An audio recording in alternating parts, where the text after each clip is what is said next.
So welcome back to Lockdown Gardening, and today we're going to look at making a hugel pot for carrots.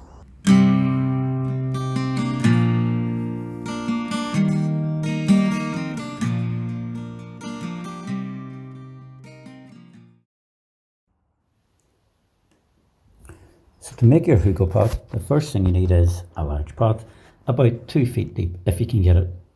Then you've got to drill some holes in the bottom. The pot should be moist but not a swamp. And the rotting wood, sticks, leaves and all organic matter that we put into the pot, they'll act as a reserve of water, a source of food and a home for the fungal mycelia that works so well with our plants. When you're adding these, start off with the larger bits at the bottom, then work your way up through smaller twigs, leaves and any other organic detritus that you have about you.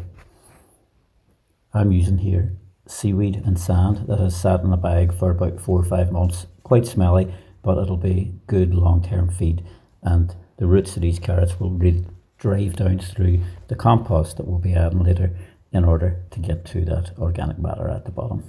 So the hugel pot itself is an adaptation of hugel culture, which is an old German technique for mounting up piles of branches, sticks and leaves, covering them with soil and building on these mounds. In this lockdown gardening time, we're doing our best to adapt these to your smaller backyard situation. So then you can water your pot, and you need to give it a real soaking here, really drench it, more than you'd think you would need to, so that it actually is quite swamp-like. Then you got to leave it, and for quite a few hours really, for it to drain away and get it to the stage where then we can apply our fine seed compost on the top.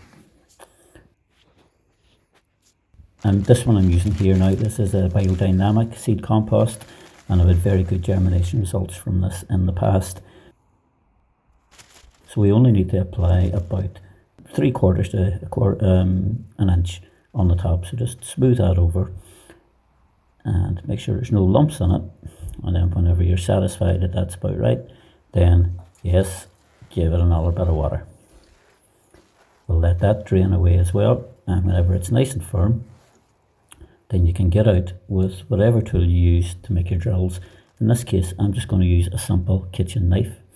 So dipping it in, pulling it backwards and forwards towards you and sliding it across. You're firm in the base and you're giving a big enough gap to put your seeds in. These will need to be firmed down again afterwards. All seeds need good firm contact with the soil, constant moisture and a bit of heat.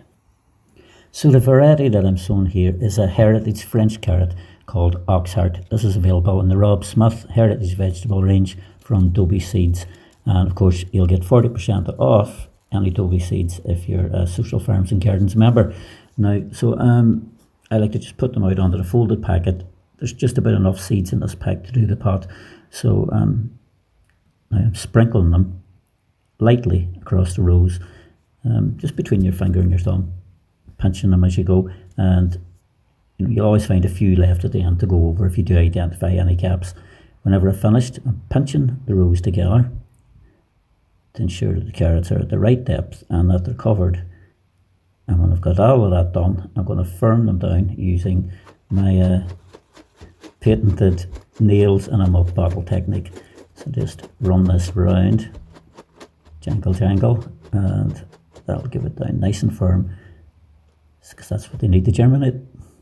Then we move on to the solar gain aspect of this, which is these old recycled plastic food containers, so yogurt pots and pastry case, and really just filling these with water so that during the day they collect a lot more heat and transmit that to the soil, and covering it over with recycled pallet wrap. So that's how to make your hugel pot finished.